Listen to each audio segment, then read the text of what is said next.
الحمد لله الذي هدانا لهذا وما كنا لنهتدي لولا أن هدانا الله وأشهد أن لا إله إلا الله وحده لا شريك له وأشهد أن محمدا عبده ورسوله صلى الله عليه وعلى آله وأصحابه وسلم. أما بعد، أعوذ بالله من الشيطان الرجيم.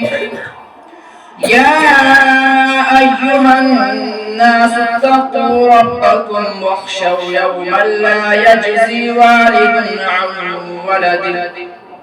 عن ولده ولا مولود هو جاز عن والده شيئا إن وعد الله حق فلا تغرنكم الحياة الدنيا ولا يغرنكم بالله الغرور. يا أيها الذين آمنوا توبوا إلى الله توبة نصوحا إن الله يغفر الذنوب جميعا إنه هو الغفور الرحيم. إنه تعالى جواد كريم ملك بر رؤوف رحيم.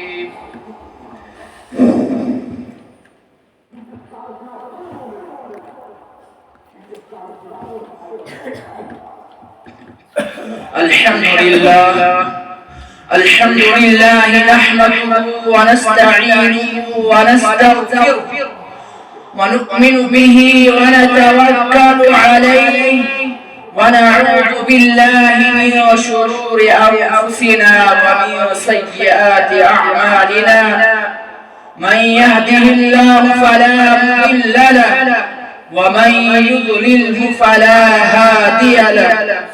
ونشهد أن لا إله إلا الله وحده لا شريك له ونشهد أن محمدا عبده ورسوله وصلى الله على خير خلقه محمد وآله وأصحابه وسلم، خصوصا على أفضل الصحابة وأفضلهم بالتحقيق أمير المؤمنين أبي بكر الصديق رضي الله تعالى عنه وعلى أربع الأحباب أمير المؤمنين عمر بن الخطاب رضي الله تعالى عنه وعلى أكمل الحياء والإيمان أمير المؤمنين عثمان بن عفان رضي الله تعالى عنه وعلى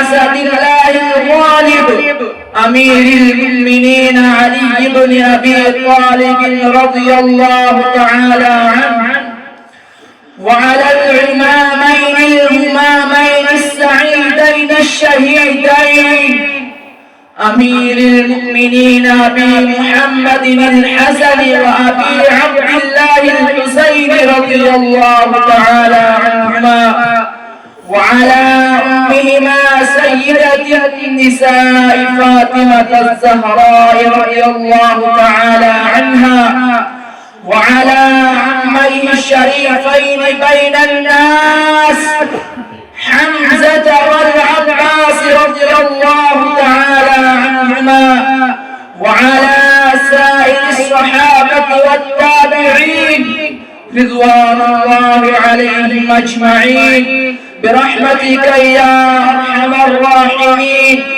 اللهم اغفر لجميع المؤمنين والمؤمنات والمسلمين والمسلمات الأحياء منهم والأموات إنك مجيب الدعوات.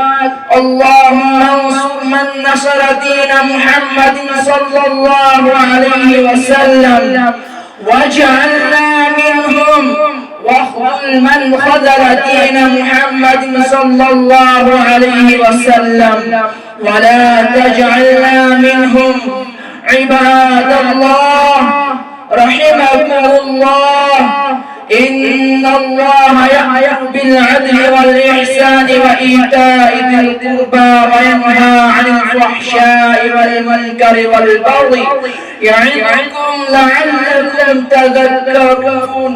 اذكروا الله